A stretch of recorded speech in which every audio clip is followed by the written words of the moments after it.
Bueno, vamos a hablar de las manifestaciones clínicas y el tratamiento y el diagnóstico de la infección por Clamidia trachomatis.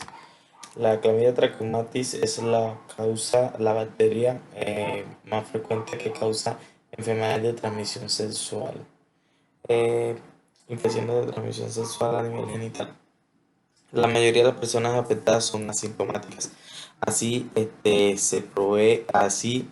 así pueden proveer una base de reservorio para infecciones y contaminación a otras personas. En infantes nacidos de madres que han tenido a través de un canal del parto infectado, la conjuntivitis y la neumonía puede ocurrir. Sin embargo, tanto hombres como mujeres pueden experimentar síndromes clínicos dado la infección eh, en el sitio común a nivel epitelial, incluyendo recto, conjuntiva y conjuntiva.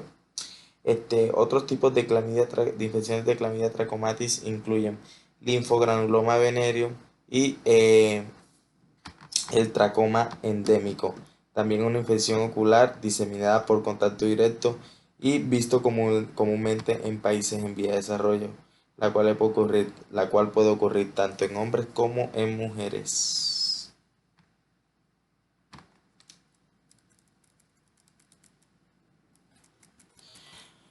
Ok, síndromes clínicos en mujeres. Aunque la mayoría de las mujeres con infección por clamidia trachomatis son asintomáticas, el patógeno es una importante causa de varias condiciones clínicas o síndromes clínicos discutidos a continuación. Primero, infección genital. En mujeres, el cervix es el sitio anatómico comúnmente más infectado y una proporción de mujeres pueden también tener infección en la uretra. Cuando son no tratadas, la infección cervical puede ascender hasta causar una enfermedad pélvica inflamatoria y sus secuelas de infertilidad y dolor pélvico crónico. Las mujeres embarazadas con infección por clamidia trachomatis a nivel genital también tienen alto riesgo de complicaciones. En adición, la presencia de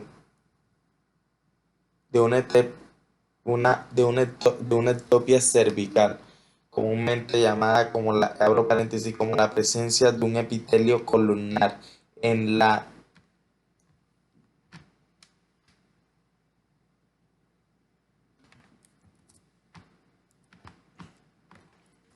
abro paréntesis, a saber, como la presencia de un epitelio columnar en la superficie externa del cuello uterino, además de en el canal endocervical.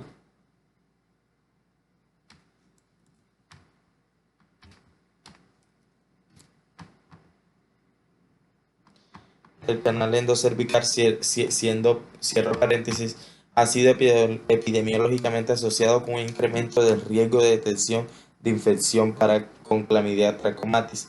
Algunos investigadores han reportado una asociación entre infecciones y subsecuentes riesgos de neoplasias cervicales. La extensión de este efecto potencial en los niveles de población no es, a nivel poblacional, no ha sido totalmente conocida o no es conocida.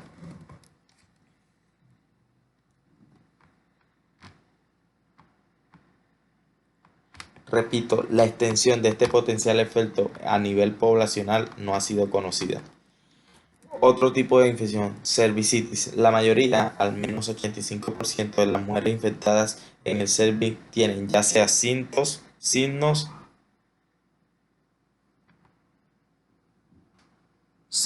o síntomas, lo cual es la racionalidad para un screening anual de rutina para mujeres jóvenes con actividad sexual activa. Por ejemplo, en un estudio multinacional de mujeres en alto riesgo, quienes fueron sometidas a un screening para infección por clamidia a nivel genital con reacción en cadena de la polimerasa de de muestras vaginales tomadas con un hisopo. Cuatro de los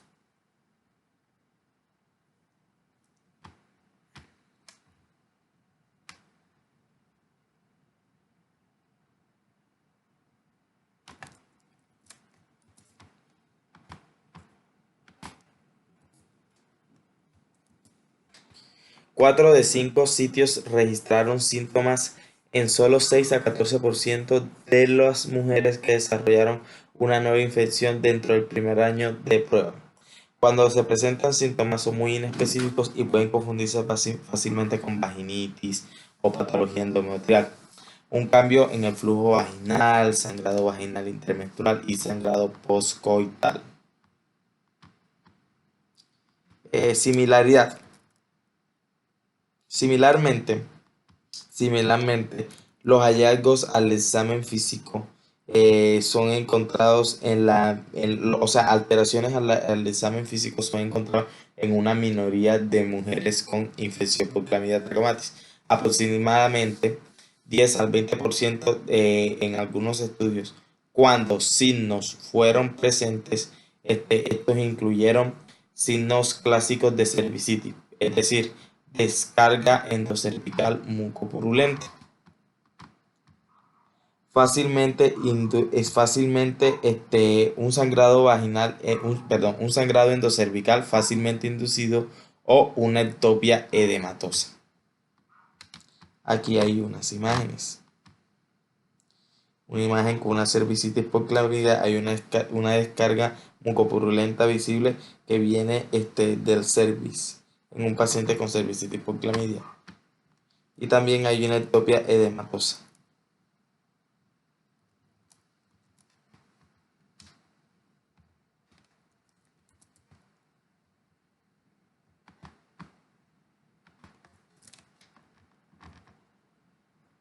Busquemos acá el significado de ectopia edematosa. Ectopia edematosa. Aquí está. Listo. Ok, entonces sigamos. El periodo de incubación de una enfermedad sintomática generalmente abarca de 7 a 14 días seguida de la infección. Sin embargo, no es claro cuán largo de esas enfermedades quienes están asintomáticas pueden durar con la infección. En una revisión sistemática de 10 estudios de infecciones por Clamidia trachomatis a nivel genital no complicadas e infecciones no tratadas, la detección de clamidia persistió cerca de un corto tiempo, de un corto término, de semanas a meses después del diagnóstico, en 56-89% y por al menos un año del 46 a 57%.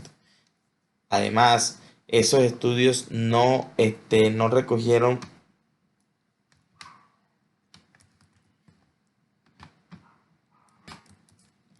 esos estudios no registraron fechas de infección o tampoco evaluaron para infecciones, para reinfecciones o en su lugar infecciones persistentes. Hay límites de información para entender la duración de una infección por clamidia no tratada.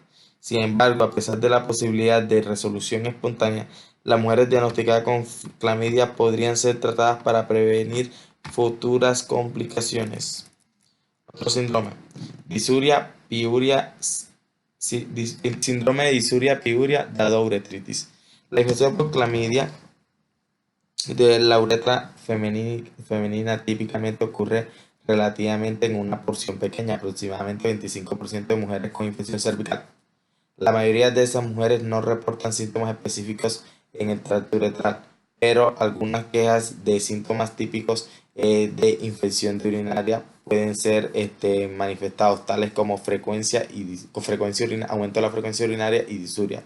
El urinanálisis revela piuria, pero organismos no son vistos en la tinción de Gram o en el cultivo de bacterias. Así, la combinación de piuria, la ausencia de bacteriuria en un paciente joven, sexualmente activo y que sea mujer, puede aumentar la sospecha para una infección por clamidia a nivel uretral. El diagnóstico diferencial de tal presentación incluye infecciones de tracto urinario con un conteo bajo en colonias, ejemplo, infecciones causadas por Staphylococcus saprophyticus, la cual no es reportada en los cultivos o identificada en el uroanálisis, o uretritis dado a infecciones de transmisión sexual por organismos de transmisión sexual, tales como Neisseria gonorrea o virus de herpes simple. La enfermedad pélvica inflamatoria. La clamidia trachomatis puede ascender al tracto reproductor superior, donde enfermedad pélvica inflamatoria puede resultar. En algunos estudios de mujeres presentados con enfermedad sexual transmitida, 2 al 4.5% desarrollaron una enfermedad pélvica inflamatoria en 2 semanas entre el diagnóstico y el seguimiento de infección por clamidia.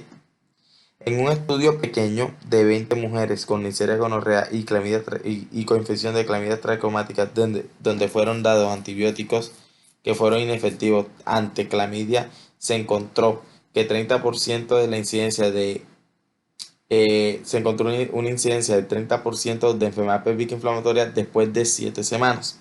En contraste, estudios de bajo riesgo, de mujeres de bajo riesgo, han encontrado no casos de enfermedad pélvica inflamatoria clínica después de un año de infección por clamidia no tratada.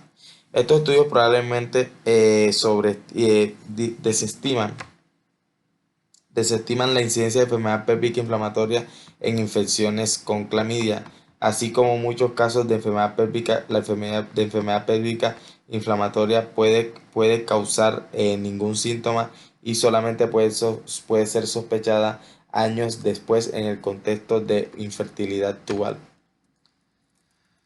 Cuando síntomas de enfermedad pélvica inflamatoria están presentes, el dolor abdominal pélvico el dolor abdominal o dolor pélvico son el síntoma más común y la presencia en contexto de cervicitis o un diagnóstico de de clamidia, infección de clamidia debe ser prontamente de alta sospecha para envolvimiento del tracto genital superior.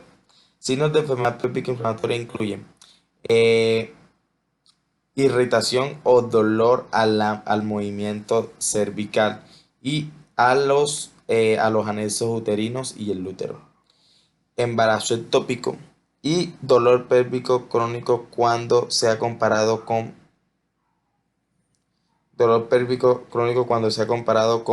infección pélvica inflamatoria causada por gonorrea, la cual típicamente se causa una presentación sintomática más aguda.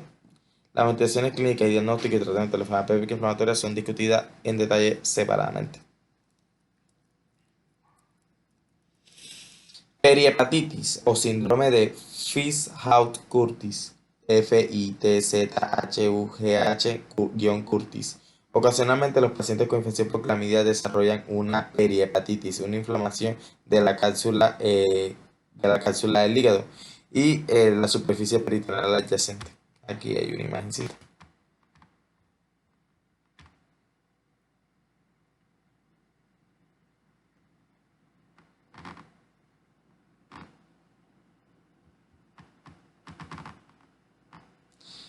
Entonces, bueno, sigamos acá. La perihepatitis es más comúnmente vista en el contexto de una enfermedad pélvica inflamatoria aguda. Que ocurre entre de 5 al 15% de los casos. Esta es asociada con dolor superior derecho, en el hipocondrio derecho, dolor allí o dolor pleurítico, pero típicamente no hay alteraciones o anormalidades en las enzimas hepáticas. La patogénesis de esta entidad no es ampliamente entendida, pero puede envolver ya sea una extensión directa o este o también o también puede comprender lo que es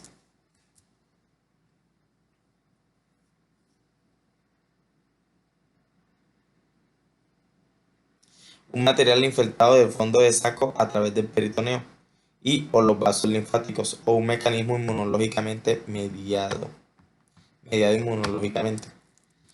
Complicaciones del embarazo. Más allá del riesgo de futuros embarazos ectópicos seguido una enfermedad péptica inflamatoria asociada a clamidia, la infección genital de clamidia durante el embarazo puede incrementar el riesgo para ruptura prematura de membranas y parto pretérmino. Entre 9.900 y 300 mujeres embarazadas quienes fueron sometidas a un tamizaje para clamidia trachomatis, el riesgo de parto antes de las 32 semanas de gestación fue mayor en aquellas con infecciones por clamidia que en aquellas sin la misma, un riesgo relativo de 4.35, con un intervalo de confianza del 1.3 al 15.2. La pérdida y la muerte perinatal, el aborto y la muerte perinatal, no fueron asociados con la infección por clamidia trachomatis. El riesgo de transmisión al niño es discutida en otro lado. Ahora vamos a hablar de la proctitis. Con respecto a la proctitis, ¿qué tenemos que decir con respecto a la proctitis? Bueno, con respecto a la proctitis, mientras que las mujeres pueden experimentar infección rectal por clamidias, las cepas responsables son los reservorios típicamente a nivel genital, de D hasta de K. Abro paréntesis. Voy a volver a leer esto. Proctitis. Si bien las mujeres pueden experimentar infección rectal con clamidias, las cepas responsables son los serovares genitales típicos de acá y generalmente son asintomáticos y no tienen secuelas a largo plazo. Esto contrasta con la proctitis causada por los serovares LGB, L1, L2 y L3, que afectan casi exclusivamente a los hombres que tienen sexo con hombres.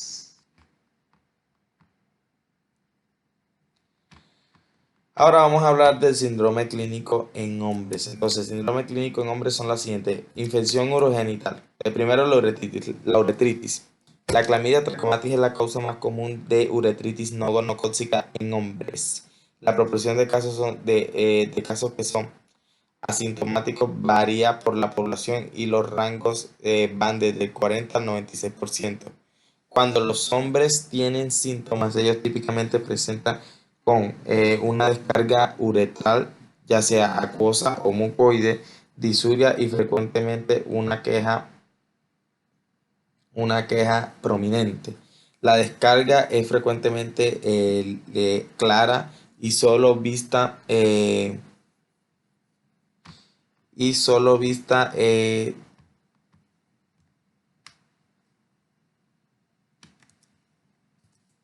y solo vista visto al presionar, al ordeñar la uretra. Algunas veces la descarga es tan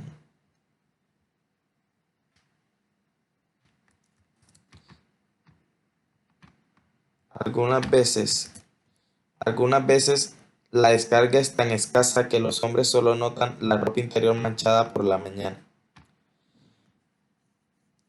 La tinción de Gram de la descarga uretral generalmente muestra más de 2 leucocitos por campo. Más de 2 leucocitos por campo.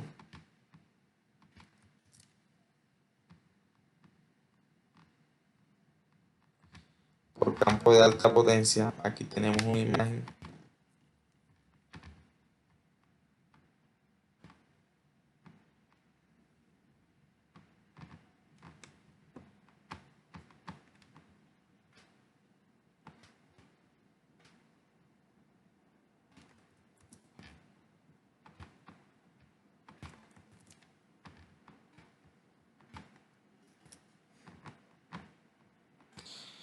Ok, aunque este hallazgo no es visto en hasta un tercio de los casos.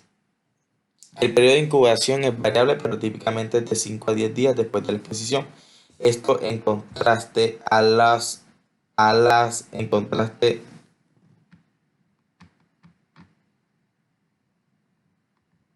en contraste a la descarga uretral copiosa y purulenta y corta. Esto en contraste esto en contraste a la descarga que se ve en la uretritis por, por infección gonocócica. En esta la descarga es purulenta, es copiosa, el tiempo de incubación es más corto, por ejemplo, 2 a 7 días. Sin embargo, este síndrome frecuentemente eh,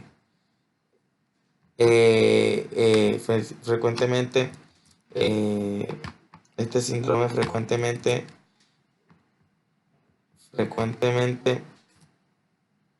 se superpone y no puede ser fácilmente distinguible de los grupos clínicos de la clínica solamente, fácilmente.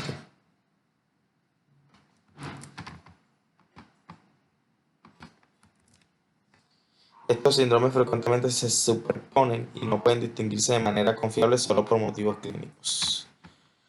Ok, el otro síndrome es la epididimitis. La Chlamydia trachomatis es uno de los patógenos más frecuentes en la epididimitis entre hombres sexualmente activos, menores de 35 años de edad.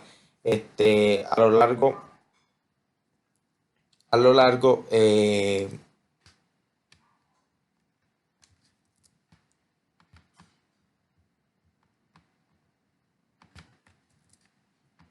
junto con Neisseria gonorrea. Hombres con epididimitis aguda típicamente tienen un dolor testicular unilateral e irritación, hidrocele y una inflamación palpable del epididimio. Ocasionalmente, la infección por Chlamydia trachomatis puede ser subdiagnosticada como una malignidad testicular. Los hallazgos ultrasonidos incluyen hiperemia epididimal e hinchazón o inflamación, pero un ultrasonido normal no descarta una epididimitis clínica.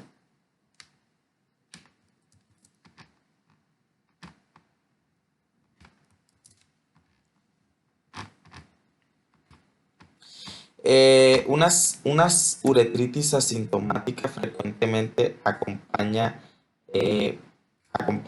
la epididimitis sexualmente transmitida sexualmente. Una uretritis asintomática. En estos casos, la tinción de glande, las secreciones uretrales y la microscopía urinaria puede demostrar leucocitos polimorfonucleares. La presentación clínica, el diagnóstico y el manejo de la epididimitis es discutido en otro lado. Prostatitis. La Chlamydia trachomatis puede ser una etiología en algunos casos de prostatitis crónica, aunque esta atribución pertenece altamente especulada. Es altamente especulada. Algunos estudios han mostrado que hombres con prostatitis crónica sin una etiología bacteriana clara tienen clamidia, antígeno detectable para clamidia en la orina o las secreciones prostáticas más frecuentemente que hombres con dolor pélvico, pero no signos de inflamación prostática, 21 a 25% versus del 0 a 6% respectivamente. Síntomas en estos hombres incluyen disuria, disfunción urinaria, dolor con la eyaculación y dolor pélvico. Por definición, la La secreción prostática expresada demuestra un elevado número de leucocitos en la microscopía. Estos hallazgos son similares en aquellos pacientes con prostatitis crónica bacteriana. Otra patología, proctitis. La proctitis por Chlamydia, definida como una inflamación de la mucosa rectal, ocurre primeramente en hombres que tienen relaciones con otros hombres, en quienes o sea, esto pasa en los que se someten a un intercurso anual, o sea, al receptivo, al pasivo. En estos grupos de infecciones no es infrecuente y pueden ser causadas por los serovars D, AK y L. En un estudio sobre 10.000 hombres que tienen relaciones con otros hombres quienes se presentaron a una clínica de enfermedades de transmisión sexual, 14% fueron estudiados para, fueron estudiados para lesiones por clamidia y dieron positivo el 14% para clamidia a nivel rectal. Sin embargo, un intercurso anal no es incomún entre personas heterosexuales y la proctitis sintomática ha sido reportada en mujeres. La presentación clínica de proctitis por clamidia depende de los serovars o sea, dependen en los serovars de clamidia infectantes. Los serovars, vamos a buscar qué es un serovars, eso no lo había escuchado nunca en mi vida. Serovares.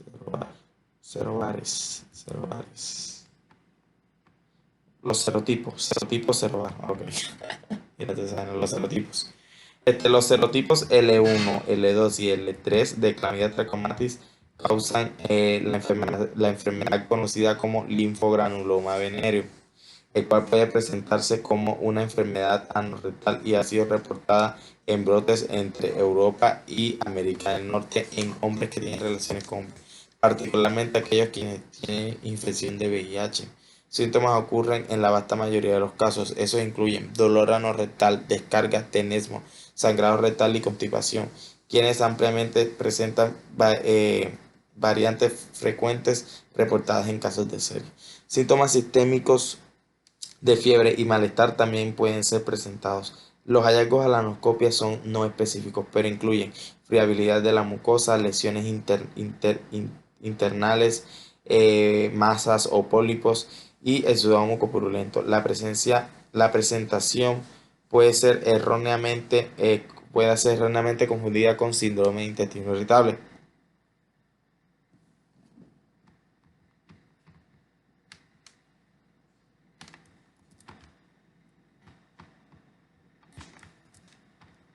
Si no se trata Si no se trata la infección rectal con los serotipos L1, L2 y L3, puede llevar a una fístula rectal y estricturas.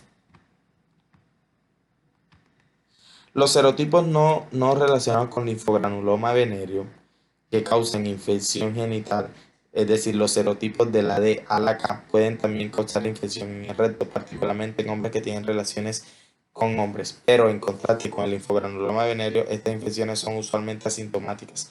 Un ejemplo, un estudio en el que se sometieron a screening hombres que tenían relaciones con hombres para clamidia a nivel rectal, solo 49 de 301 casos, es decir, el 16% de infecciones no linfogranuloma venéreo fueron sintomáticos comparado con el 58 a 62% de los casos, es decir, 95% de infecciones rectales con linfogranuloma venéreo. El screening de rutina a estos sitios, abro paréntesis, o más frecuentemente en aquellos que tienen factores de riesgo, es recomendado para hombres que tienen relaciones con hombres, particularmente aquellos que tienen infecciones por VIH. Y el último síndrome que puede causar la clamidia trachomatis en hombres es una artritis. Una artritis propiamente llamada artritis reactiva. Ahora es la triada de artritis reactiva. Bueno, aproximadamente 1% de los pacientes con uretritis desarrollan una artritis reactiva y aproximadamente un tercio de esos pacientes tienen una tríada de artritis reactiva completa, formalmente referida como síndrome de Reiter. Es decir, abro paréntesis, artritis, uveitis y uretritis. Síndrome de Reiter, artritis, uveitis y uretritis. La clamidia trachomatis parece ser el patógeno incitante más común. La asociación entre la clamidias y la artritis reactiva ha sido futuramente sugerida por técnicas que pueden detectar clamidia por técnicas que pueden detectar mediante técnicas que pueden detectar ácidos nucleicos de clamidia en los tejidos sinoviales. Un ejemplo, 7 de 9 pacientes con triada de artritis reactiva tuvieron un test de hibridación positivo en in situ para RNA de clamidia de muestras de tejido sinovial, comparado con 3 pacientes, 3 de 13 pacientes sin la triada de artritis reactiva. Abro paréntesis, la causa de artritis en esos 3 pacientes no fue definida.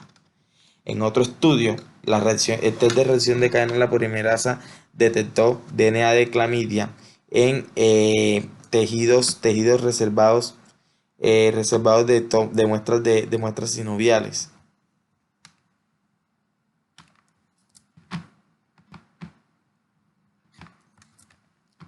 En biopsias de tejido sinovial almacenadas de 8 pacientes con artritis reactiva adquirida sexualmente y en pacientes control con otra forma de artritis.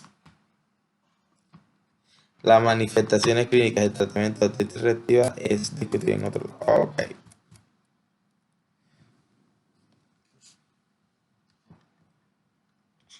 Ahora vamos a hablar de los síndromes clínicos comunes, tanto en hombres como en mujeres, causados por clamidia trachomatis. Conjuntivitis. Los serotipos de clamidia trachomatis que pueden causar enfermedad genital, es decir, del DALK, pueden infectar las células epiteliales de la conjuntiva. Esto típicamente ocurre por inoculación directa con las secreciones genitales infectadas.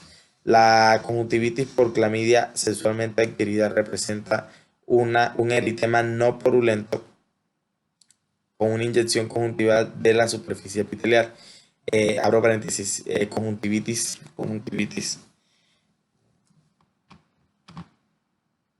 la cual puede tomar una apariencia, como les digo, acá hay una fotico, la cual puede tomar conjuntivitis de inclusión, la cual puede tomar una apariencia empedrada. Entonces acá hay una imagen de cómo se ve eso.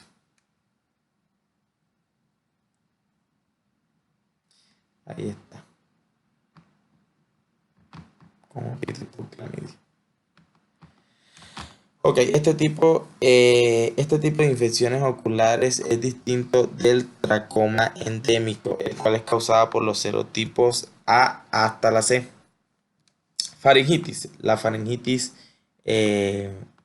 la clamidia trachomatis no es una causa significante de faringitis. Sin embargo, la clamidia trachomatis ha sido detectada en la faringe utilizando test de amplificación de ácido nucleico y algunos investigadores la postulan este sitio como reservorios de infección. Linfogranuloma venereum genital. El linfogranuloma venereum es primariamente endémico en áreas heterosexuales en el este y en el oeste de África, India, parte del sudeste asiático y en la zona Caribe, y ha sido reconocida como una infección de transmisión sexual entre viajeros frecuentes que retornen de esas áreas. En contraste a la enfermedad anorrectal en hombres que tienen sexo con hombres, la cual ya discutimos. Esos casos generalmente corren un curso benigno con hallazgos tales de ausencia de dolor. Hay pequeña o poca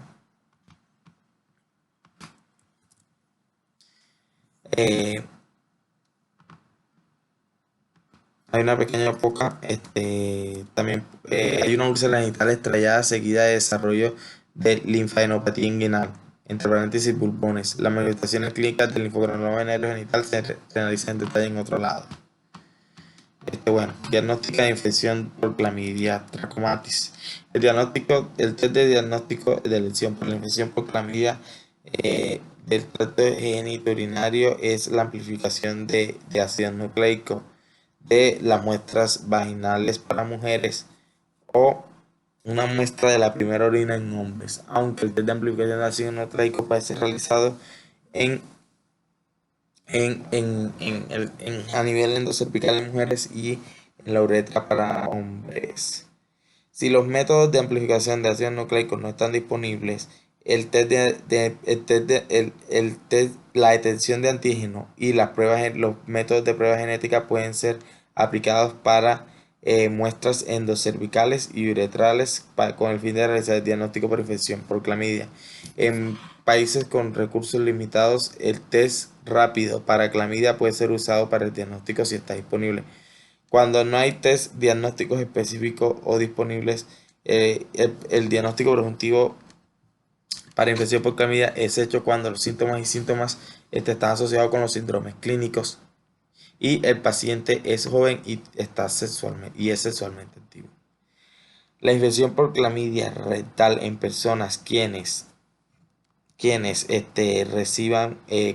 practiquen relaciones sexuales pasivas a nivel anal ya debe ser diagnosticado a través de muestras rectales. Muchos laboratorios incluyen laboratorios comerciales tienen test de validación para test de amplificación de ácidos nucleicos para muestras rectales.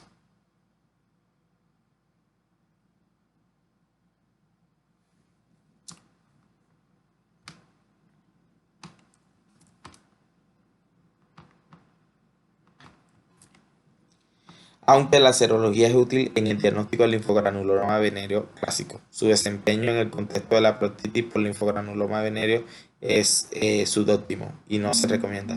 Los médicos que sospechan proctitis por linfogranuloma venéreo deben buscar el asesoramiento experto de las autoridades locales de salud pública y especialistas en enfermedades infecciosas sobre cómo diagnosticar la afección de manera efectiva. A menudo esto no es posible y la terapia empírica está garantizada.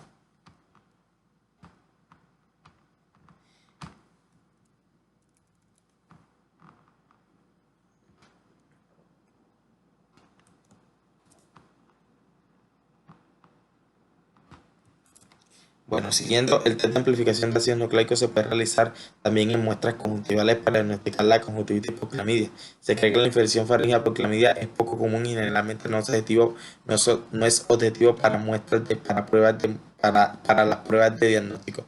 Se utilizan pruebas no basadas en test de amplificación de ácido nucleico para el diagnóstico o si se puede asegurar un seguimiento adecuado. Los pacientes con signos y síntomas consistentes en clamidia deben ser tratados empíricamente.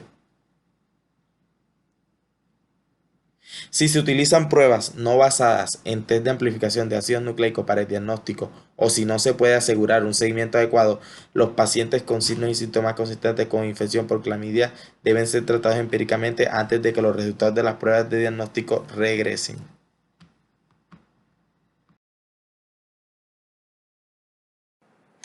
Las técnicas de diagnóstico. Las técnicas de diagnóstico incluyen el test de amplificación de ácidos nucleicos, el detección de antígenos, sondas genéticas y pruebas genéticas, perdón. La microscopía no es útil para el diagnóstico de clamidia debido a la sensibilidad y especificidad superior del test de amplificación de ácidos nucleicos. Es la técnica diagnóstica de lesión donde esté disponible. Con esta técnica las opciones de detección no invasivas como la prueba de orina en la primera cultura o las muestras genitales son posibles, se han convertido en el enfoque diagnóstico de lesión para las infecciones por clamidia. Entre paréntesis, también para la infección oncológica, cierro paréntesis.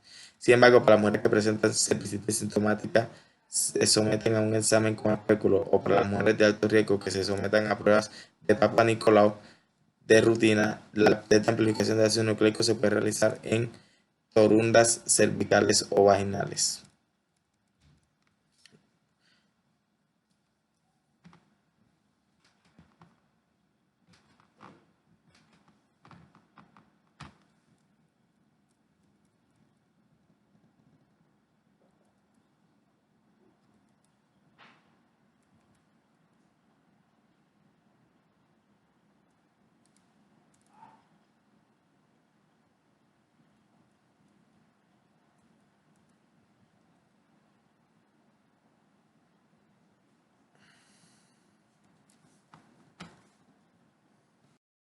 Ok, ¿a quiénes evaluar? Pacientes asintomáticos y sintomáticos en riesgo. Entonces, siendo así, cualquier individuo sexualmente activo con signos y síntomas consistentes con los síndromes clínicos asociados con clamidia debe someterse a pruebas de diagnóstico para clamidia trachomatis. Sin embargo, debido a que la mayoría de las infecciones por clamidia son asintomáticas, se debe ofrecer un examen de rutina con test de amplificación de ácido nucleico a pacientes sexualmente activos con alto riesgo de infección y complicaciones por clamidia. Esto incluye mujeres que tienen 25 años o menos, están embarazadas o tienen nuevas o muchas parejas sexuales, así como hombres que tienen relaciones sexuales con hombres e individuos sexualmente activos con infecciones por VIH a cualquier edad. Además, se debe considerar la detección anual de rutina en personas sexualmente activas con VIH, independientemente de su edad. Las personas que participan en relaciones sexuales anales receptivas, particularmente hombres que tienen relaciones con hombres, justifican la detención en los sitios urogenitales y rectales. La detención de pacientes en riesgo se discute en otro lado. Además, cualquier paciente con infecciones gonocócicas documentadas también debe someterse a pruebas para clamidia. Pacientes con exposición reciente. En pacientes que se presentan dentro de 1 o 2 semanas de una exposición potencial conocida por clamidia, por ejemplo, agresión sexual, las pruebas de diagnóstico no deben usarse para informar la decisión de tratar. Dichos pacientes deben ser tratados empíricamente.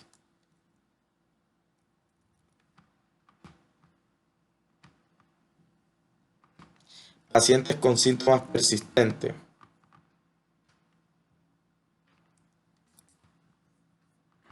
Pacientes con síntomas persistentes. Ok. Pacientes con síntomas persistentes. Los síntomas persistentes en pacientes con infección por clamidia confirmada después de una terapia adecuada con buena adherencia generalmente no se deben al fracaso del tratamiento primario. En una cohorte longitudinal de mujeres adolescentes evaluadas cada 3 meses, las pruebas de test de amplificación de ácidos nucleicos y el genotipo y test de test genético, el test de genotipo o MPA se usaron para caracterizar las tasas de reinfección o infección persistente mediante la descripción molecular. Los investigadores observaron 478 episodios de infección en 210 participantes. De estas mujeres, 121 tenían infecciones repetidas. La mayoría de estos, 84%, eran reinfectadas probables. El 14% se clasificaron como fracasos probables o posibles del tratamiento, y solo el 2% eran infecciones que persistían en ausencia de un tratamiento documentado.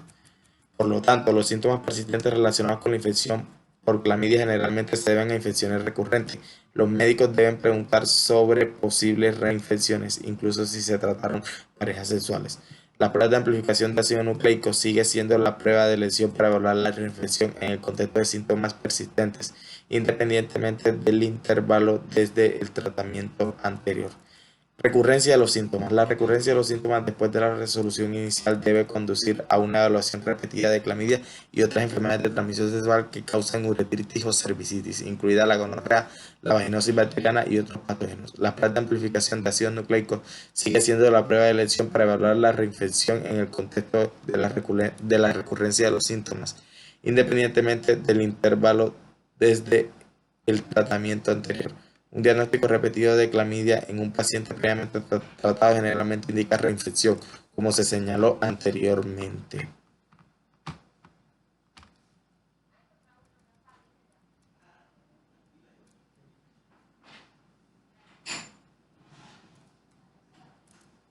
Ok, ahora vamos a hablar un poquitico del diagnóstico diferencial. Entonces, el diagnóstico diferencial de la clamidia sería el siguiente. Entonces, infección urogenital, otros patógenos de transmisión sexual como Neisseria gonorrea, tricomonas vaginal y micoplasma genitalum pueden causar infecciones similares a clamidia trachomatis. El diagnóstico diferencial de la infección por clamidia urogenitales depende del síndrome clínico particular y se analizan las revisiones de temas separadas. Protitis. El diagnóstico diferencial de la protitis infecciosa en hombres que tienen sexo con hombres también incluye Neisseria gonorrea, virus de herpes simple e infecciones por Treponema pallidum. La frecuencia de estas causas se evaluó en una revisión de 101 episodios de protitis entre hombres que tienen relaciones con hombres en San Francisco. Se realizó la anoscopia y se obtuvieron muestras que se realizaron para los organismos anteriores. Se observaron las siguientes frecuencias de causas: ninguno 45%, solo gonorrea 20%, herpes simple 13%, solo clamidia 11%, infecciones mixtas 10%, incluido 8% con clamidia, sífilis solamente 1%. Coeficiencia con iniciar gonorrea. Es importante tener en cuenta que iniciar gonorrea no solo causa síndromes clínicos similares a clamidia trachomatis, sino que también constituye una proporción significativa de pacientes con infecciones por clamidia. Por lo tanto, cualquier prueba para clamidia trachomatis también debe proveer pruebas para iniciar gonorrea. Terminamos. Chao.